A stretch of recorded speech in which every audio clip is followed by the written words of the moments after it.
आज संसद को देखिए, संसद को देखिए, मुश्किल से एक सत्र में एक दो बहस होती है। और जब हमने कहा, राहुल जी ने मुद्दा उठाया, खड़गे जी ने मुद्दा उठाया कि हमें बहस करनी है चुनाव पे, एसआईआर पे, जिस तरह से वोट चोरी हो रही है उस पे, तो घबरा गए, मानी नहीं बात। अंत में जाकर कैसे माने कि हम वंदे मातरम पर भी चर्चा करेंगे। तो हम संसद में यह बहस करते रहे कि राष्ट्रगीत किसका है, राष्ट्रगीत कैसे बना, राष्ट्रगीत क्यों बना, और जो बड़ी बड़ी समस्याएं हैं जिससे आप जूझ रहे हो, बेरोजगारी, महंगाई, पेपर लीक, उसके बारे में चर्चा करने की हिम्मत नहीं है। उनके पास सत्ता है, वो वोट चोरी करते हैं, देखिए आपके सामने पड़ा है। वो वोट चोरी करते हैं, 10,000 रुपए चुनाव के समय, चुनाव हो रहा है, 10,000 रुपए वो देते हैं। उनके इलेक्शन कमिश्नर हैं जिनके नाम ज्ञानेश कुमार, डॉक्टर सुखबीर सिंह सांधू, डॉक्टर विवेक जोशी। याद रखिए, ज्ञानेश कुमार, सुखबीर सिंह सांधू, विवेक जोशी। ये जो सत्य और असत्य की लड़ाई हो रही है, इलेक्शन कमीशन बीजेपी के सरकार के साथ मिलकर काम कर रहा है। राहुल गांधी वोट चोरी का मुद्दा, वोट चोर गद्दी छोड़, इसके नारे लगातार पिछले अगर हम देखें तो 2024 के लोकसभा चुनाव के कुछ महीनों के बाद से ही, खासकर जब हरियाणा का चुनाव आया, महाराष्ट्र का चुनाव बीत गया, इसके बाद से लगातार वोट चोरी का मुद्दा कांग्रेस पार्टी और खासकर राहुल गांधी लगातार उठा रहे हैं। और ये मुद्दा तो उठाया गया बिहार के चुनाव में, पर बिहार में राहुल गांधी और कांग्रेस पार्टी को क्या मिला। अगर आप एक बोलेरो की गाड़ी लेकर जाओगे तो उसमें 5 से 6 आदमी आ सकते हैं, उतने ही विधायक कांग्रेस के बिहार में मिले हैं। अगर हम उसके पहले देखें तो लगभग 19 विधायक थे, लेकिन अब की बार 5 का से 6 आंकड़ा पहुंचा है कांग्रेस पार्टी का। और वोट चोर गद्दी छोड़ के साथ यात्रा में, या फिर जो ये संवाद था, जो वोटर अधिकार यात्रा चली थी, उसमें भी सबसे ज्यादा साथ किसने दिया था? आरजेडी, यानी कि तेजस्वी यादव ने। उनको कितना मिला? 25 सीटें। अगर एक सीट कम हो जाए तो तेजस्वी यादव जो नेता प्रतिपक्ष हैं विधानसभा के बिहार के, वो भी नहीं नसीब होगा। सवाल यह है कि जब वोट चोरी और वोटर अधिकार यात्रा, एसआईआर के मुद्दे को लेकर लगातार कांग्रेस पार्टी को नुकसान ही हो रहा है, फायदा तो हुआ नहीं, तो फिर भी राहुल गांधी इस मुद्दे को क्यों नहीं छोड़ना चाहते? और क्या ये मुद्दा इतना बड़ा हो चुका है कि अब इससे बीजेपी भी परेशान होने लगी है? 2-3 पॉइंट है। सबसे पहले आप इस वीडियो को पूरा देखिए। जब मैं गाड़ी में आ रहा था तो गाड़ी में मुझे बताया कि अंडमान निकोबार में मोहन भागवत ने एक बयान दिया। मेरा भाषण का प्लान दूसरा था, मगर जब मैंने उनका बयान सुना तो मैंने अपना पूरा प्लान बदल दिया, भाषण का प्लान। गांधी जी कहते थे कि सत्य सबसे जरूरी चीज है। हमारे धर्म में सत्य को सबसे जरूरी माना जाता है। आपने सुना होगा सत्यम शिवम सुंदरम, सुना है? हमारे धर्म में कहा जाता है सत्यम शिवम सुंदरम। आपने सत्यमेव जयते भी सुना होगा, सुना है? अरे भाई कांग्रेस के कार्यकर्ता हो, सुना है? अब मोहन भागवत का बयान सुनिए। विश्व सत्य को नहीं, शक्ति को देखता है। जिसके पास शक्ति है उसे माना जाता है। यह मोहन भगवत की सोच है, यह विचारधारा आरएसएस की है।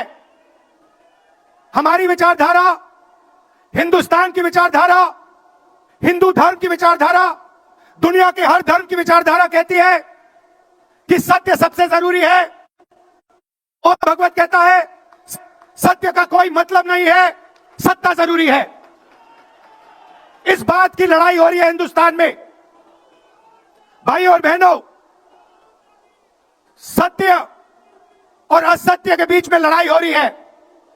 और मैं आपको इस स्टेज से गारंटी देके कहता हूं, आप देखना, हम सत्य को लेकर, सत्य के पीछे खड़े होकर नरेंद्र मोदी और अमित शाह को, आरएसएस की सरकार को हिंदुस्तान से हटाएंगे। उनके पास सत्ता है, वो वोट चोरी करते हैं, देखिए आपके सामने पड़ा है। वो वोट चोरी करते हैं।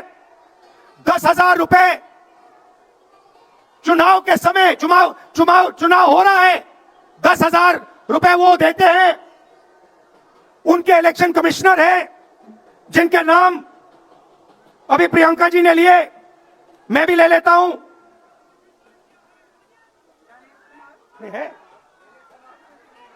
Gyanesh Kumar, doctor Sukhbir Singh Sandhu, doctor Vivek Joshi. याद रखिए, ज्ञानेश कुमार, सुखबीर सिंह सांधू, विवेक जोशी। ये जो सत्य और असत्य की लड़ाई हो रही है, इलेक्शन कमीशन बीजेपी के सरकार के साथ मिलकर काम कर रहा है। और इनको जितनी भी इम्यूनिटी देनी है दे दो। नरेंद्र मोदी जी ने इलेक्शन कमिश्नर्स के लिए कानून बदला, नया कानून लाए, कहा कि इलेक्शन कमिश्नर कुछ भी करे, उन पर एक्शन नहीं लिया जा सकता है, उन पर कार्रवाई नहीं ली जा सकती है। मैं इस स्टेज से आपको कह रहा हूं, कांग्रेस पार्टी आपको कह रही है, आप मत भूलिए, आप हिंदुस्तान के इलेक्शन कमिश्नर हो, आप नरेंद्र मोदी के इलेक्शन कमिश्नर नहीं हो। और हम आपको साफ कह रहे हैं, यह जो कानून बना है, आपकी रक्षा करने के लिए कानून बना है। इस कानून को हम बदलेंगे, रेट्रोएक्टिवली बदलेंगे और आपके खिलाफ एक्शन लेंगे। क्योंकि हम सच्चाई की लड़ाई लड़ रहे हैं और आप असत्य के साथ खड़े हो। भाइयों और बहनों, हरियाणा से यहां लोग आए हैं, हाथ दिखाइए। ये देखिए, हरियाणा से आए हैं। इनके हाथों से चुनाव चोरी किया गया है। ब्राजील की महिला 22 बार हरियाणा की वोटिंग लिस्ट में दिखाई देती है। एक पोलिंग बूथ में एक महिला 200 बार आती है। बीजेपी के नेता यूपी से आकर हरियाणा में वोट करते हैं। उधर भी उनका वोट है, इधर भी उनका वोट है। लाखों डुप्लीकेट वोटर हैं।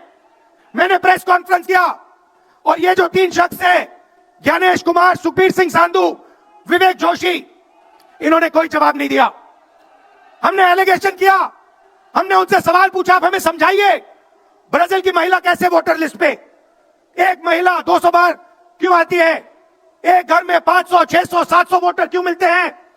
उत्तर प्रदेश से बीजेपी के नेता हरियाणा में वोट क्यों डालते हैं? कोई जवाब नहीं मिला। और पार्लियामेंट हाउस में कुछ ही दिन पहले कांपते हुए, ऐसे हाथ कांप रहे थे, अमित शाह जी उनकी सफाई देते हैं। आपने देखा होगा, देखा? मैंने उनको सीधा चैलेंज किया कि आइए पार्लियामेंट में, आपने मेरी प्रेस कॉन्फ्रेंस की बात की, आइए डिबेट करते हैं, देश को दिखाते हैं सच कौन बोल रहा है। ये आप भूलिए मत, ये देश सच का देश है, सत्य का देश है। आपके पास सत्ता आज है, आप पावर में है, इसका कोई मतलब नहीं है। देश की जनता सत्य को समझती है, सत्य के लिए लड़ती है। यह देश सत्य के लिए जान दिया है। आपने देखा अमित शाह को, हाथ देखा अमित शाह का, हाथ देखा कांपते हुए ऐसे देखा। क्यों हाथ क्यों कांप रहा था, मैं बताता हूं। क्योंकि ये बहादुर जब ही हैं जब इनके हाथ में सत्ता है। जैसे ही इनके साथ से सत्ता निकलेगी, आप देखना इनकी बहादुरी कहां जाएगी।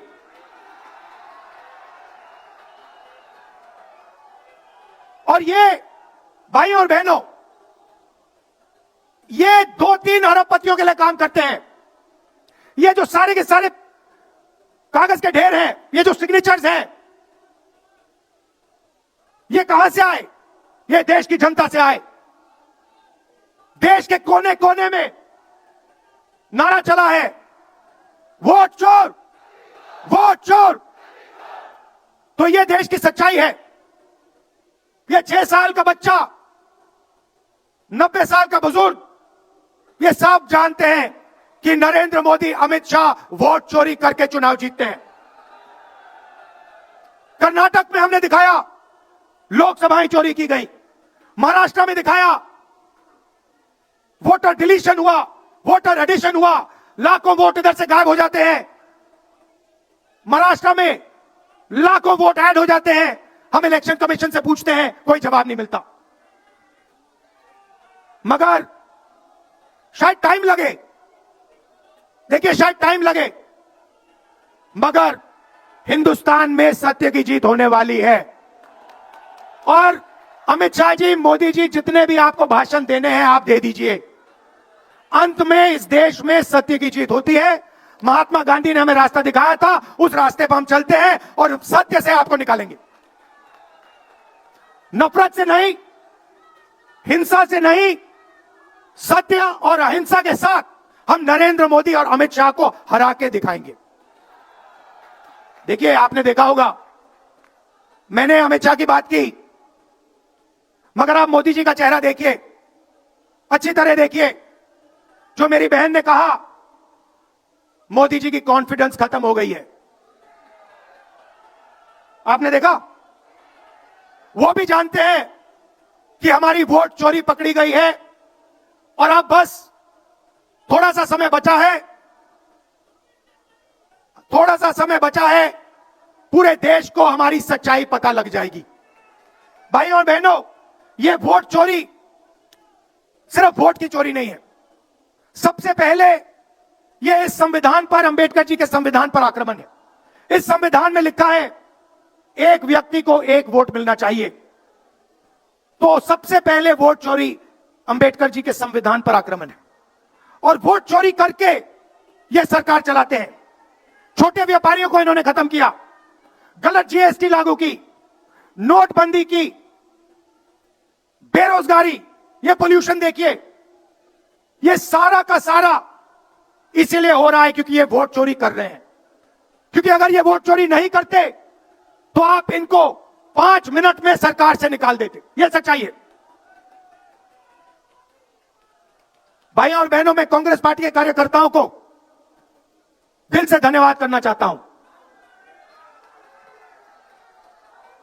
इस देश में 2 विचारधाराओं की लड़ाई है।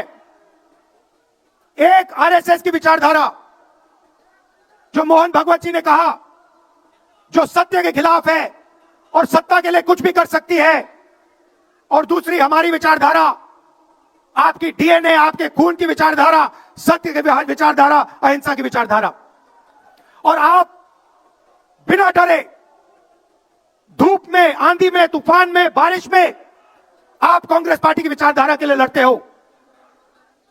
जैसे आपके डीएनए में सत्य है, वैसे उनके डीएनए में असत्य और वोट चोरी है।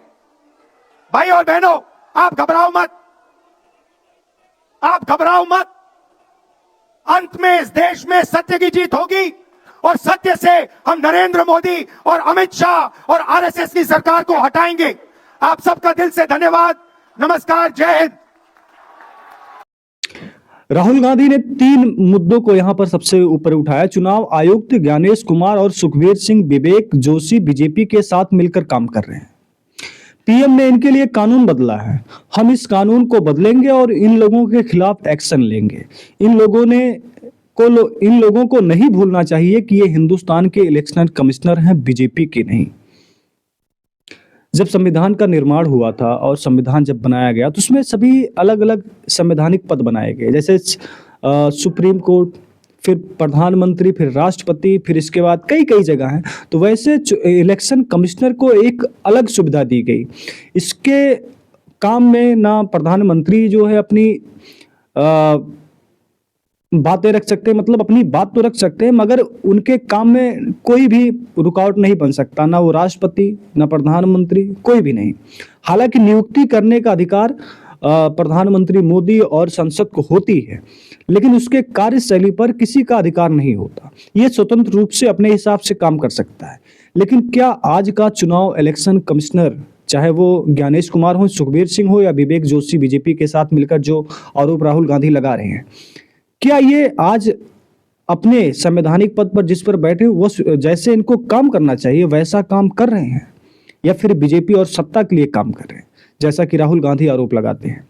राहुल गांधी ने मोहन भागवत, जो आरएसएस के अध्यक्ष हैं, उनके ऊपर कहा कि मोहन भागवत ने कहा कि विश्व सत्य से नहीं चलता बल्कि शक्ति को देखता है। यानी कि ये आरएसएस की विचारधारा है। मोहन भागवत कहते हैं कि सत्य का मतलब नहीं है, केवल सत्ता जरूरी है। देश में सत्य और असत्य की लड़ाई है। गांधी कहते थे कि सत्य सबसे जरूरी है, हमारे धर्म में सत्य को सबसे जरूरी माना गया है। ऐसे कई सारे मुद्दे हैं जहां पर राहुल गांधी उठाए हैं। वहीं मल्लिकार्जुन खड़गे की बात करते हैं तो उन्होंने भी कहा कि हम कई चुनाव हारे फिर भी हम जिंदा हैं। नरेंद्र मोदी और अमित शाह को भी चुनाव हार जाएं तो उनका नामो निशान ही मिट जाएगा। अब चलिए हम थोड़ा सा बात कर लेते हैं।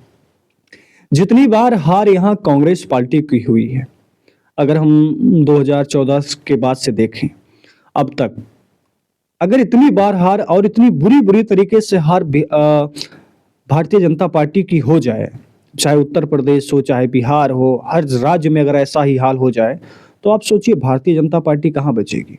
और अगर आज आप देखेंगे तो भारतीय जनता पार्टी में ज़्यादा से ज़्यादा जो बड़े नेता हैं वो कांग्रेस पार्टी से निकलकर भाजपा में शामिल हुए हैं, और उन नेताओं के ऊपर ज़्यादा से ज़्यादा मामले ईडी सीबीआई से जुड़े हुए, भ्रष्टाचार से जुड़े हुए हैं।